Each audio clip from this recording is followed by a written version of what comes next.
ibintu rero nibisayangana sibyo biheza ngo bihe ubwo buhirwe umuntu yumve yuko atekanye. Turabira hamwe cy'abashakashatsi bavuga ku nzira zijana ubuhirwe, kuko ari habiyumvira bamwe rero bagira bati nk'aba arironde bamuniye n'abandi sino badondagura bagira bati ubumwe mu muntu n'inzira ijana ku buhirwe. Muracumva mwese icyari cy'ubumwe mu muntu? Muri wewe aho udafise udutima tubiri, aho wewe nuko ari iby'umutima ari iby'umubiri ataco wumva umengo biri hamwe. Abashakashatsi bagira bati uko umuntu yaremwe kugira ngo ahirwe, agira amahoro yuzuye mu mutima no mu buzima bwiwe, umutekano mu mubiri wiwe hamwe n'abandi n'Imana nyene. Mu bituma umuntu yumva yuko afise amahoro n'umutekano bijana ku buhirwe hariho ibi bikurikira. Amahoro n'umutekano mu muntu nyene muri jewe biranjana ku buhirwe igihe ntekanye. Erega hari n'igihe haba hariho n'ingwano, we ukumva utekanye cyangwa ukagira ibintu bike ugasumvya amahoro mu mutima b'abantu bafise ibihinda. Iyo umuntu atekanye muri we adafise udutima tubiri, umutima wiwe ataca umwagiriza, uyo muntu aba ari mu mahoro atanabi mwagiriza, kuko yaremwanye wa mutima wo gusobanura ikibi n'iciza. Rero igihe umuntu atakimusogota ku mubiri cyangwa ku mutima, igihe umuntu yatoreye inyishaye, umuntu aba ariko arafata inzira y'ubuhirwe n'aho atawoba atarabucakamira, kuko harakenewe yuko nuko byongeye aheza akabana n'abandi. Kubana neza n'abandi no kubakunda ni inzira ijana ku buhirwe. Ubwo ni bwa bushakashatsi. Kubana neza n'abandi no kubakunda ni inzira ijana ku buhirwe. Uko umuntu yaremwe ngo yikunde, akunde abandi, abane neza n'abandi, bongere bamugirire iyo neza. Umuntu wese kugira ngo yiyumve arakeneye abandi nk'uko abandi nabo bamukeneye. Ico mucumbe mugishire kumuzirikanye. Nyamwigenda ko ntarimira impeshi. Sinde abanyabujumbura ko bavyumva canke abaterambere.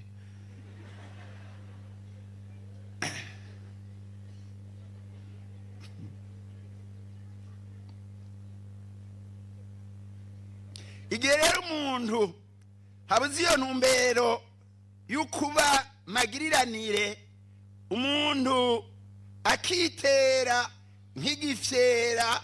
Abatumva ikirundi, igifyera ni escargot, ntashobora kuronka amahoro no guhirwa. Nuko kubana neza n'abandi, kubakunda ni inzira ijana ku buhirwe. Uyo mubano mwiza ushimikiye kugufashanya no kuneza urazana amahoro mu muryango, mu bihugu, mu babanyi no ku kazi. Ni inzira ijana ku buhirwe bw'isi, ariko guhirwa n'ubunywanyi bw'Imana n'umuntu kiraheza kikaza imbere. Ari naco gituma abashakashatsi bagira bati ubunywanyi nyakuri bw'Imana n'umuntu ni inzira ijana ku buhirwe nyakuri.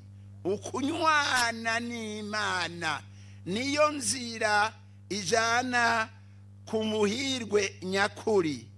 Ni ibi natanguye kubabarira bya Agusitino Mweranda avuga ati mukama waturemye twiremeye umutima wacu ntushobora gutekana utakwegereye. Ngo hari kenshi rero bya bindi mwamye muravuga ejo dushobora kuburondera ubuhirwe rivyo byose namye ndadondagura na bya bindi by'akazi si bibi mwamye muravuga ariko ugasanga urabuhushije. Je naho rambona nkorera Bujumbura ajya muri Seyare haza abantu banyonga ibimodoka, umwe afise Mercedes, umugabo nawe afise cya kijipe cya nyuma kigezweho, nkabona bagwanira mubiri wanje nanje niraramiye ngaho. Nuko nkabangurukanya baca ku meza n'ibindi. Nuko kuko bahava barondera ubuhirwe ahatariho. Harengwa agakoko kitwa umusakanyiga. Ako gakoko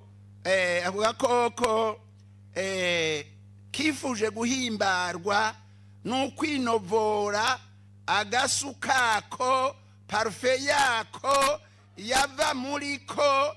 Nuko ariko kaja kuyirondera ahatariho, nk'uko natwebwe kuri iyi si dushobora kurondera iyo parufe, dushobora kurondera ubuzima ahatariho. Nyagakoko rero gatangura kwiruka, kariruka gashitse nka kuri ariya mahema y'inyuma, karahagarara kumva ya parufe iriko iramota, mugabo ntikayibona, kakibaza ngo iri mu bisaka byegereye aho, karabandanya kariruka. Nuko kaja karahagarara aho rero kwiyegera ngo kumva aho ya parufe iva. Nuko kabandanya kiruka, kari mu gusaba gaca gashikira ibuye, kaca rero karunama kamanura ubuzuru kiyegeranya, kariko karamererwa nabi kagira gapfe, kumva noneho ya parufe irananiranye mu kuza mu kwisuka, karondera kuyimotera cyane kamanura ubuzuru, mugabo kari kagira gahwere gaca karacikana katayimotereye neza, sijewe noyahera.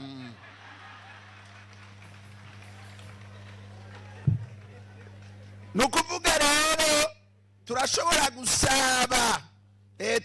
gusaba turondera ubuhirwe ahatariho, mu biyayuramutwe,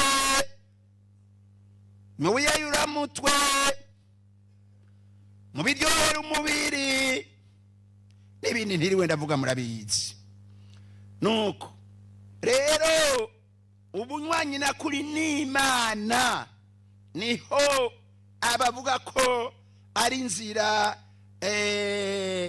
y'ubuhirwe. Uko umuntu yinjira mu Mana mu gisabisho agacudika nayo akarangura ikimusaba, niko nyamuntu aba ariko arafata inzira y'ubuhirwe. Uko usenga ibigirwamana ukabiha ikibanza kinini mu buzima bwawe, mvuga ibigirwamana bishasha nk'amatungo, ibiryohera umubiri, ubumenyi, ubutegetsi, ubwiza, ubuhinga, akaba ari byo biba Imana yawe, ni kuja kure y'amahoro n'umutekano muri wewe bizana ubuhirwe. Simvuze ko ibyo bintu ari bibi, mugabo ntubigira Imana, na buhoro buhoro ntubigira Imana, bifise ikibanza cyabyo, kira noneho n'uguhera birahera. Hanyuma abashakashatsi barongera bakavuga yuko gucudikana ibidukikije ni inzira ijana ku mahoro n'ubwo buhigwe. Igihe tudacudice n'ibidukikije ntidushobora kugira amahoro. Hari ingorane mu bidukikije uruzuba, ibisebuzi bikomeye, ivyuka byonona, nuko amapfa, imyuzurira, imiyaga ikomeye bituma umuntu abaho nabi canke bikamuhitana. Nico gituma dutegerezwa kubikingira ngo turonke amahoro aho tubaye ajana vy'ukuri ku buhirwe. Ubuhirwe bwa kabiri, ubuhirwe nabyo muri Bibiliya nyeranda butujana ku buzima. Imbere yuko dushikira ubwo buhirwe muri Bibiliya ugene bumeze, tubanze turabire hamwe za nyandiko zatorwa ikumurani impande y'ibahari ry'icunyunyu mere morte, section ya 4, nuko akarongo ka kabiri akanomero k'ibihumbi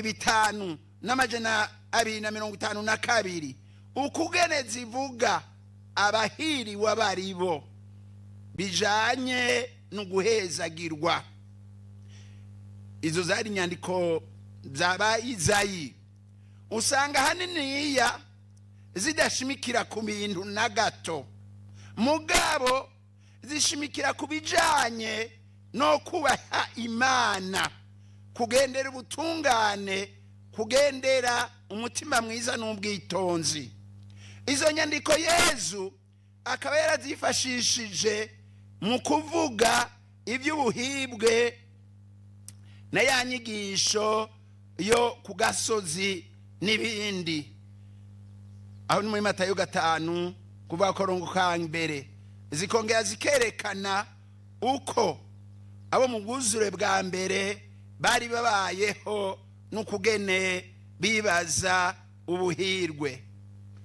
Bimwe bimwe, hahiriwe uvuga afise umutima mwiza kandi akavuga atararaza.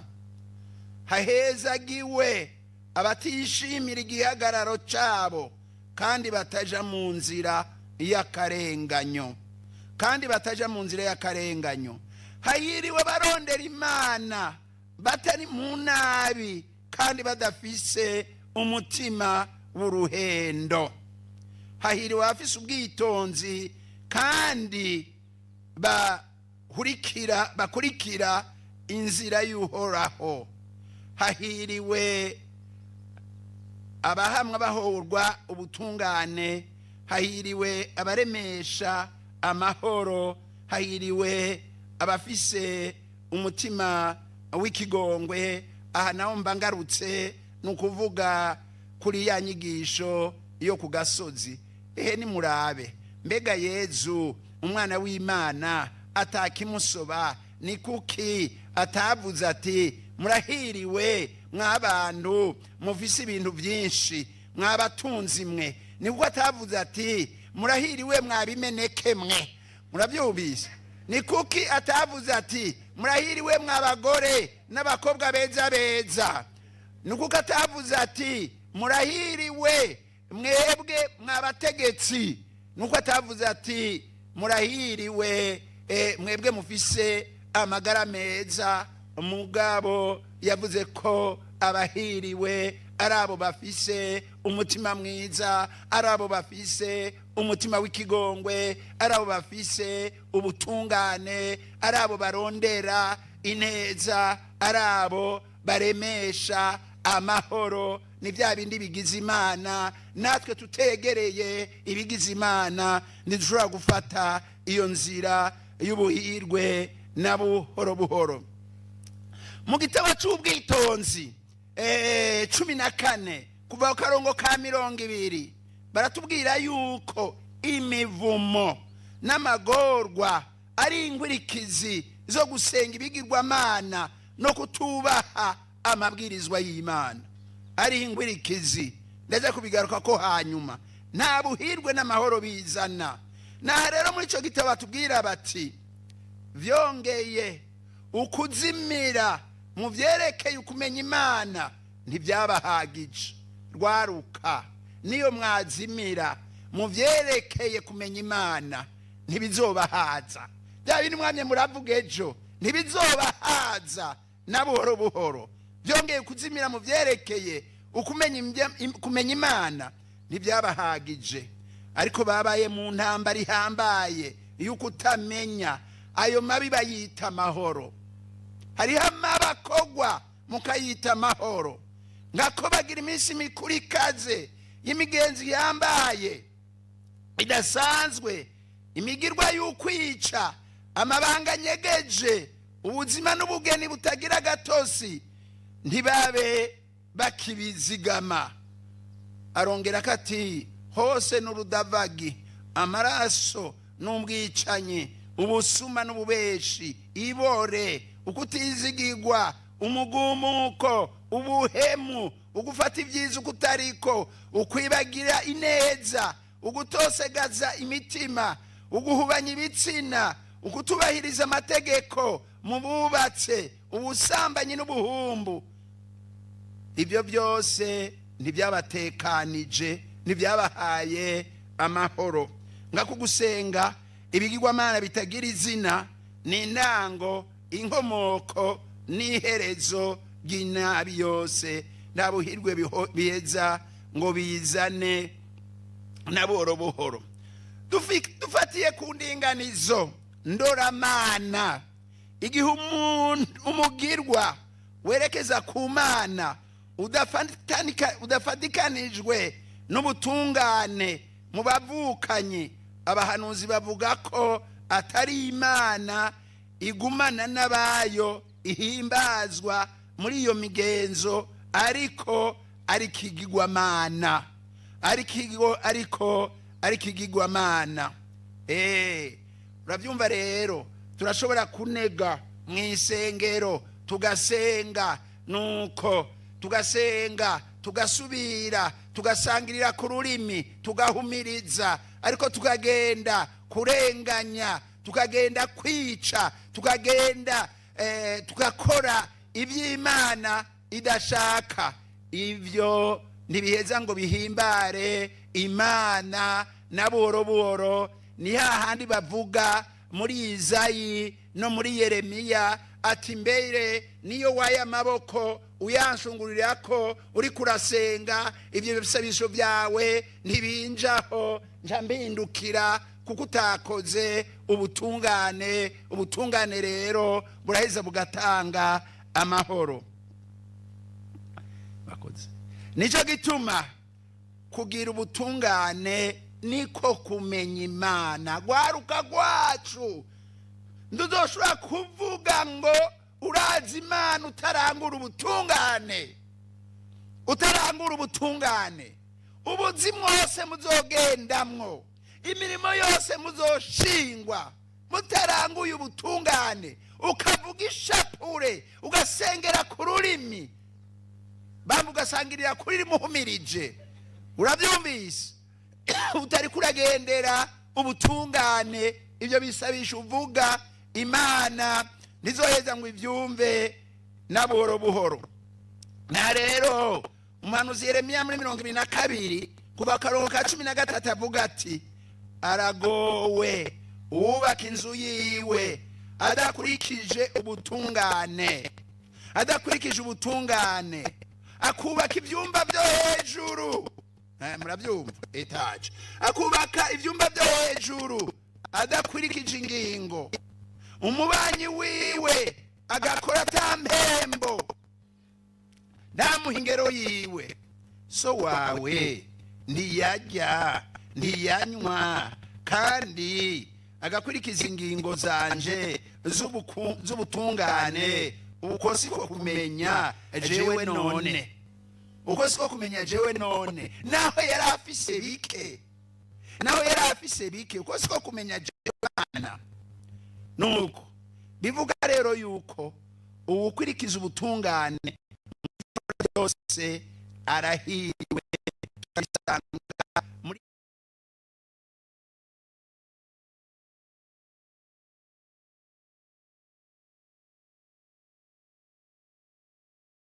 rwaruka rwacu, Imana ishaka ko tumenya amabwirizwa yayo tukayagendera ngo tubone guhirwa no kugira ubuzima.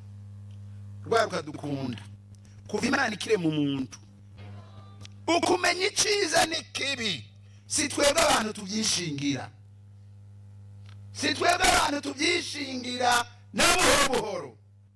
Ntimuzokwihende ngo isi ivuga ibi, ngo hajye hari ibi, hari biriya. Wapi kweri? Ukumenya iciza n'ikibi si twebwe abantu tubyishingira, ni Imana yonyene ubwayo ibyitegekaniriza, igaheza ikabitumenyesha, igaheza ikabitumenyesha. Arico gituma n'umutegetsi wari we wese agutegetsa ikintu kigiye kubiri n'ijambo ry'Imana, wewe muri kwa kwemera kwawe urashobora kuvuga uteka, kuko abategetsi barakurikira nabo ijambo ry'Imana. Nabo nyene bashizweho n'Imana, bashizweho n'Imana. Agutegetse kwiba wo vyanga, agutegetse ikindi kibi wo canga, nuko kuko mu nyuma birakugaruka ko nawewe. Nico niko ndavuga rero, iciza ni kibisi twebwe abantu tuvyishingira, ni Imana yenyine ubwayo ivyitegekaniriza, igaheza ikabitumenyesha. Maze rero ubunywanyi Imana igiriranira n'abantu bugashigikirwa n'ukubaha ayo masezerano.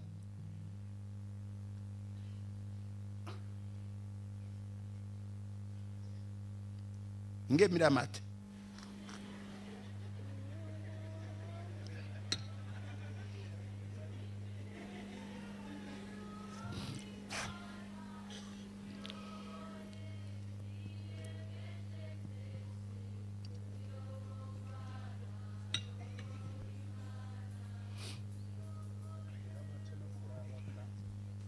Kenza. Pati.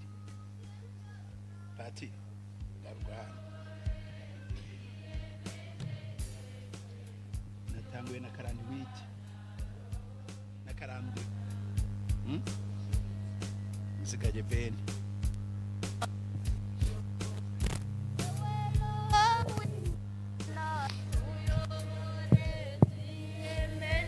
Twese kuyoborwa naro tuyoboze. Nuko rero nariko ndababwira ni ubwo bunywanyi Imana igiranira n'abantu bugashigikirwa n'ukubaha amasezerano, kandi igihe wubashe ayo masezerano urahezagirwa. Mu isezerano rya mbere Imana yatanze amabwirizwa yayo 10. Nuko ariko Imana imaze kurema Adamu yaramugabiye umurima urimo ivyamwa byinshi. Ejo twarakigarutse ko ashobora kurya, yamara imusaba ko atohirahira ngo akore ku kindi giti cariho kimenyesha iciza n'ikibi. Turabisanga mu Mamuko 2:16-17. Adamu na Eva bararenze kuri iryo sezerano, nico gituma Imana yaciye ibirukana muri uwo murima. Turabisanga mu Mamuko 3:2-3. Baraheza barasubiranamwo, bararyana. Ariko Ibrahimu nawe amariye kwerekana ubugamburutsi, nuko yarahezagiwe. Imana yacimusezeranira kumuzomuhezagira we n'uruvyaro rwiwe. Nzoguhunda imihezagiro, nzogwiza uruvyaro rwawe rungana n'inyenyeri zo mwijuru n'umusenyi wo ku nkengera y'ikiyaga. Ibihugu byose ku isi bizohezagirwa mu ruvyaro rwawe, kuko wanyumviye, kuko wagamburutse, kuko wakurikije itegeko ry'Imana. Amamuko 2:2 kuva ku karongo k'icumi n'indwi. Igihe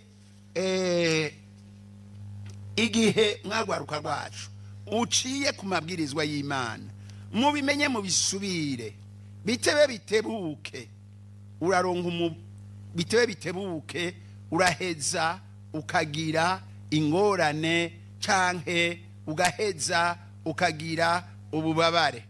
Ndabaho uburorero bimwe bumwe ndeke kuvuga ibi byo muri Bibiliya gusa murabe no mu buzima bwanyu.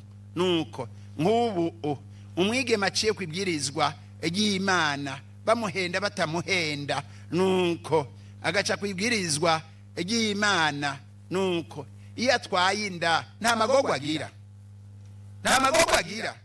Sibyo muhora mubona ubugende bagenda barinyegeza, murabyumva.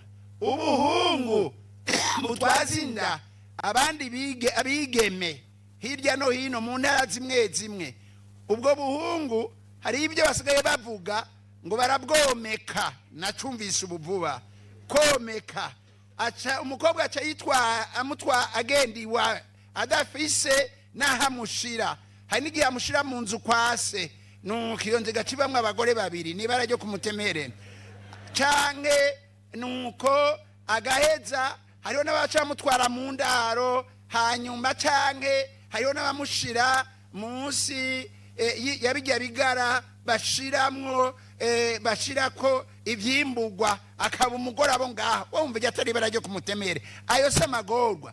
Uwo muhungu n'ubundi buhungu buba buriko buragira umugambi kumurondeza amahera ngo ace yomokera muri Tanzania canke muri Zambia, hama kagakobwa kagasigara karazerazera n'inda gafise. Muratinya igicumuro rero, muraheza mutinya igicumuro. Si nibyo gusa, ni murabe rwagwaruka rwaturira abantu Nyabiraba, rwaturira abantu Nyabiraba. Sinzi ko batumwe nuko batatumwe, ntibapfunzwe wo guherayo, baciye kwibwirizwa ry'Imana, baciye kwibwirizwa ry'Imana. Nukuvuga bapfunzwe wo guherayo. Byumve, mutinye ibwirizwa ry'Imana, mutinye itegeko ry'Imana igihe cyose, ntimutinye gusumba itegeko itegeko ry'abantu. Namande babaciye sinzi ko bazopfa bayaronse, nuko sinzi ko bazopfa bayaronse. Ni byiza rero koko kubaha ibwirizwa ry'Imana, ukubaha isezerano no gukurikiza amabwirizwa y'Imana. Ntibyari itegeko gusa, yari inzira yo gutorana ubuzima n'imihezagiro, yari inzira yo gutorana ubuzima n'imihezagiro. Nibi dusanga rero mu mategeko 30 kuva ku karongo ka 16. Jewe iri jambo murigire gwanyu, jewe ndagutegetse uyu munsi gukunda umukama Imana yawe, kugendera mu nzira ziwe, kuzigama amategeko yiwe, amabwirizwa yiwe n'ingingo ziwe. Niho rero uzoramba ukarondoka, kandi umukama Imana yawe akaguhezagira mu gihugu ugiye kwinjiramwo ngo uciganzire. Ayo masezerano n'ayo mabwirizwa y'Imana ryari niragi ryategerezwa guhererekanwa uko imvyaro zagenda zirakurikirana. Namwebwe buca mwubaka mugende murabihererekana. Uzoyigisha abahungu bawe, uyababwira igihe uzoba wicaye mu nzi wawe, uri kuragenda mu nzira, uryamye cyangwa uhagaze. Amategeko turabisanga mu mategeko 6:7 mu isezerano ya mbere. Amabwirizwa y'Imana cyari ikimenyetso c'ubunywanyi bwuzuye urukundo hagati y'Imana n'igihugu cayo, akaba n'inzira y'ubuzima bushikana abanyisirayeli ku bw'indegemvyo nyakuri, kandi niyo yabaha ubuzima. Nk'uko izaburi ibitubwira ngo ndaho nzokwigera nibagira amategeko yawe, kuko ari ukoresha mu kumbeshaho. Zaburi 119:93. Mu isezerano rya kabiri Yesu yarashimangiye amabwirizwa 10, yongera ayakoraniriza mu ibwirizwa rishasha ry'urukundo. Nguko byahora bigenda mu gihe cy'isezerano rya mbere, ukunywana n'Imana vyajana no kurangura amabwirizwa y'Imana no mu bwuzure bushasha niko kunko nyene. Abafarizayo barabajije Yezu kenshi ibijanye n'amabwirizwa. Mu kubishura Yezu yashimikira ku kurangura amabwirizwa atana rimwe rivuyemwo. Ntimugire ngo nivyo mu isezerano rya mbere, no mu bwuzure bwa kabiri. Ntimugire ngo nazanywe no gukura itegeko canke abahanuzi, eka sinazanywe no kuzimangana, naje kunoganza. Uzorenga na rimwe muri ayo mabwirizwa kandi akigisha abandi kugira nkawe, azogirwa uwanyuma mu bwami bw'ijuru, ariko uzoyakora akayigisha we azogirwa mukuru mu bwami bw'Imana, mu bwami bw'ijuru. Matayo 5 kuva ku karongo k'17.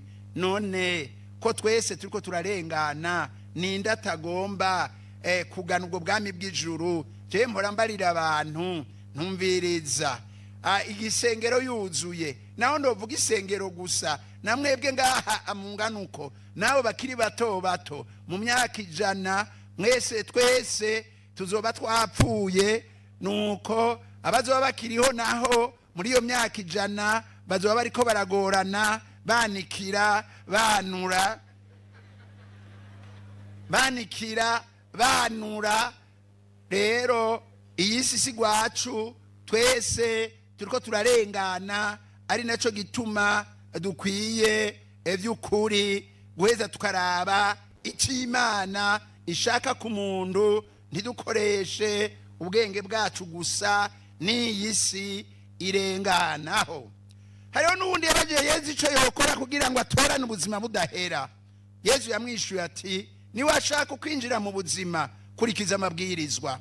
Matayo 19:10, Matayo 19:17. Yezu yarigishije ugukwirizwa amabwirizwa atari ukuyamenya gusa, ari ukunywa rwose, ari kunyurwa rwose n'umugambi uri mu isezerano Imana yagiraniye n'abantu. Ivyo Yezu rero yabyerekanye igihe yashikirizwa ibwirizwa rikuru ngo urakunda umukama Imana yawe n'umutima wawe wose, n'umushaha wawe wose, n'ubwenge bwawe bwose, urakunda mugenzawe nk'uko wikunda wewe nyene, nuko urakunda mugenza nk'uko wikunda wewe nyene. Matayo 22, 3:7, 3:9. Ejo barabasiguriye nyencubera umwungere w'imuyinga ariko arunganiya yarashitseko kuwo musaraba ari ikimenyetso c'urukundo Yezu yaje atwereka, nuko yitanga. Rero nkuko yitanze natwe utegerezwa kwitangira abandi. Niyagira ati ngiri ibwirizwa ryanje, nimukundane nkuko nabakunze, mwitangiranire, mwiheberanire nkuko nabihebeye, muzoheza muronke ubuzima, kandi ubuzima bw'umwuzurira. Eklezia ya Yezu Kristo rero nayo nyene ibandanya ishimikira kuri ayo mabwirizwa. Koko aha rero ni muho mwikatikisimu ya Eklezia Gatolika itubwira iti amabwirizwa afise ikibanza n'inyigisho bihambaye mu buzima bwayo, mu kanomero kayo k'ibihumbi 2064, eka no mu bihumbi 2067.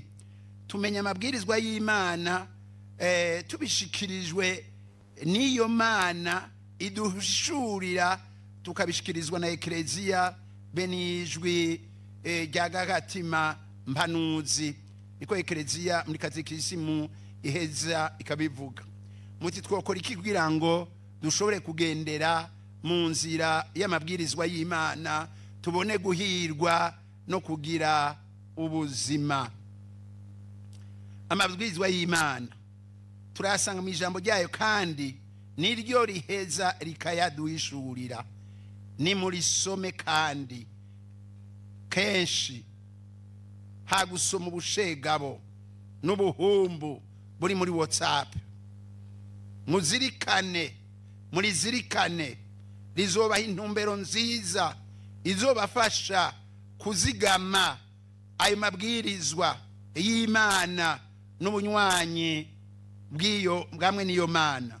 Amabwirizwa y'Imana ni ikimenyetso c'amasezerano ntabanduka y'ubumwe budacika Imana yagiranye n'abantu bayo.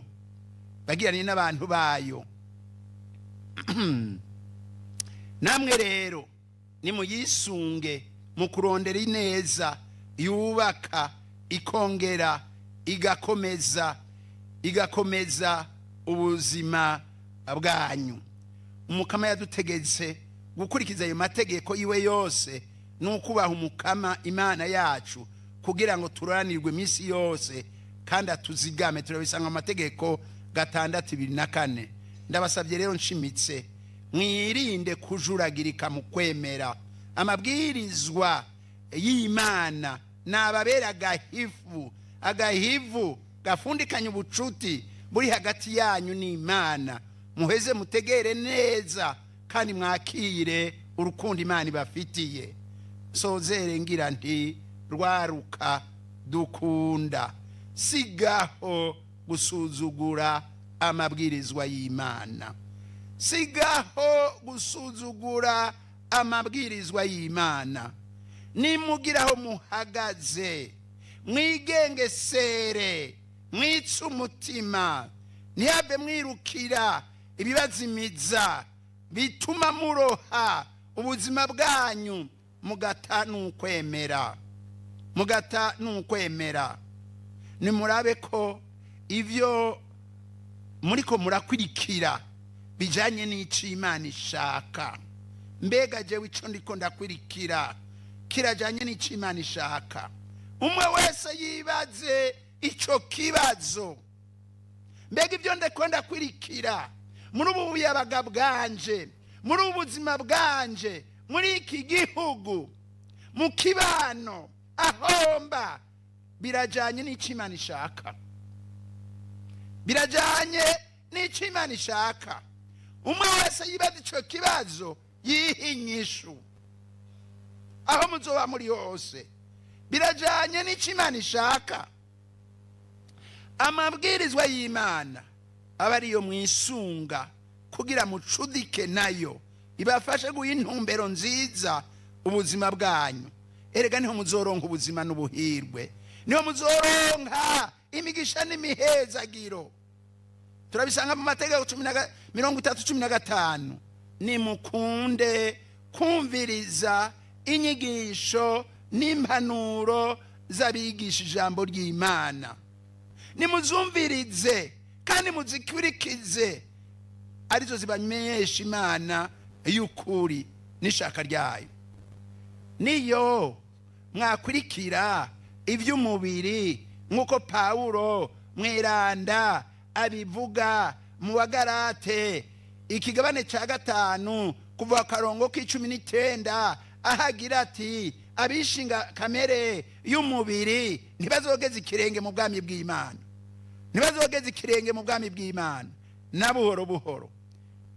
Atariko abarwangura ico Imana ishaka, abakurikira mutima, nibo bazoheza, nuko bazoheza bagashikira ubwo bwami bw'Imana. Kagatima mbanuzi nikagufashe nuko gukoresha ubwenge bwawe neza, gukoresha inda n'iby'umubiri byose. Erega noneho nimurabe n'ubwenge Imana yaturemye. Hejuru hariho umutwe, hagati hariho umutima, ugaca ukontorora inda hepfo nuko n'ibindi byose. Hanyuma rero niyo mwahindura iyi nda canke ikindi kikaba arico kiza ngaha mu kibanza c'umutima, murasabye nta gisivya, nimugasabe tugira amahoro ya Kristo.